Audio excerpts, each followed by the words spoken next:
Oi, pessoal. Então, continuando, né, depois dessa tragédia com o meu computador, mas enfim, vamos lá. Eu acho que vai dar certo. Depois de pagar 1.400 conto, o negócio parece que vai funcionar.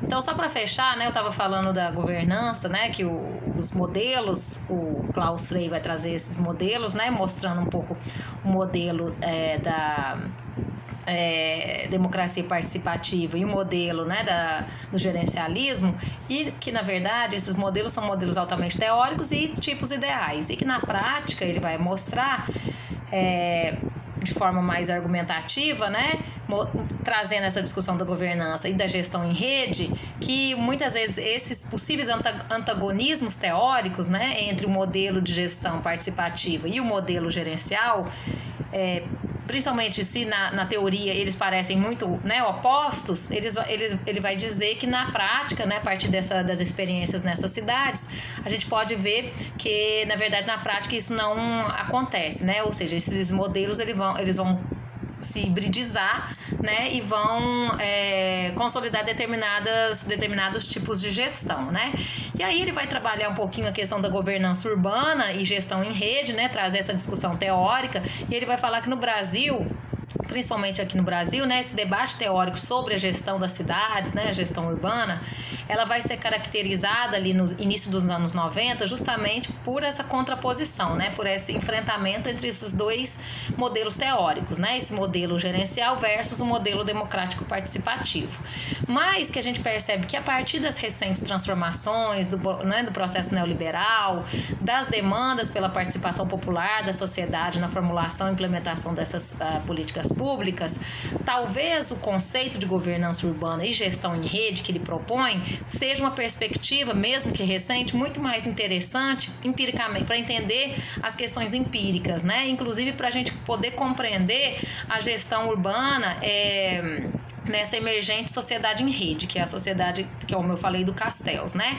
E aí ele vai falar que a gente, reconhecendo a importância das potencialidades que vão estar ligadas à participação da sociedade na gestão pública, né? Já tem uma vasta literatura sobre isso. A própria literatura sobre gestão pública, né, durante muito tempo começou a trabalhar essa lógica da participação popular, e agora mais recentemente vem crescendo o interesse e enfatizando a discussão na chamada governança, né, do inglês governance, né? Então vai salientar essas tendências novas da administração pública e da gestão de políticas públicas, né, trazendo essa discussão para melhorar a performance administrativa e democratizar, né, os processos decisórios locais, ou seja, é uma democratização inclusive dos processos decisórios no nível local, né? Então a gente reconhecer que a gente precisa trazer esses atores para dentro da gestão é a questão básica para entender essa proposta, né, de governança que ele busca chamar de uma boa governança, né?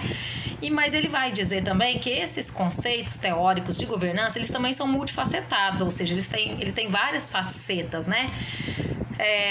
Que vai levar em consideração tanto alguns conceitos tradicionais como a autoridade estatal, mas também vai frisar uma gestão compartilhada, a questão da colaboração, né, envolvendo o setor público, envolvendo o setor produtivo, envolvendo o terceiro setor, e isso vai, né, um pouco limitar a própria ação estatal, no sentido de que esses governos eles também vão ter que passar pelo crivo da sociedade, né? Ou seja, o governo é apenas um entre muitos dos atores que estão envolvidos na formulação e implementação das políticas públicas. Então, eu acho que esse é o conceito central que o Klaus Frey nos chama a atenção, né? Para ampliar esse debate sobre governança, a gente tem que um pouco trazer e trabalhar que o Estado, nesse sentido, né, o governo, vamos dizer assim, ele vai ser um dentre tantos outros atores sociais que vão estar envolvidos na formulação e implementação de políticas públicas. Então, essa discussão, né, essa discussão sobre governança,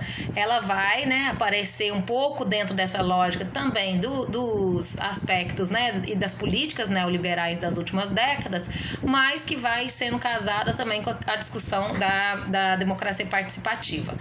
E aí ele vai falar que a gente também pode distinguir, né, algumas questões importantes sobre o papel do poder local, né, que ele vai trazer Bourdieu, né, o Alain Bourdieu, que é um autor que tem um livro chamado A Questão Local, e ele vai falar um pouco dessa mobilização local e da organização, inclusive, dos saberes a nível local. Ou seja, então por isso que é importante trazer a participação dos atores no nível local, porque só isso poderá garantir o que ele chama dessas necessidades administrativas com essa perspectiva da emancipação social e da emancipação política, né? Então, por isso que ele vai trabalhar um pouco, né, essa questão da importância desses atores, né, sociais para poder fazer frente a esse debate sobre governança. E aí ele vai falar que nessas cidades, né, Porto Alegre, Santos e Curitiba, pelo menos ali na década de 90, né, a gente pode identificar algumas matrizes e diretrizes ideológico-políticas, né, ou político-ideológicas nas concepções da gestão, mas mesmo que elas tendem, né, por um lado, em algum momento, a uma gestão participativa nos casos de Porto Alegre e Santos e no caso tecnocrática ou gerencial nos casos de Curitiba, elas não vão ser marcadas especificamente só por esse debate, né? Elas vão estar imbricadas, como ele coloca em outros momentos, né? Então, isso vai se dever, além do mais, ao próprio modelo, à própria maneira como essas prefeituras e essas gestões também vão se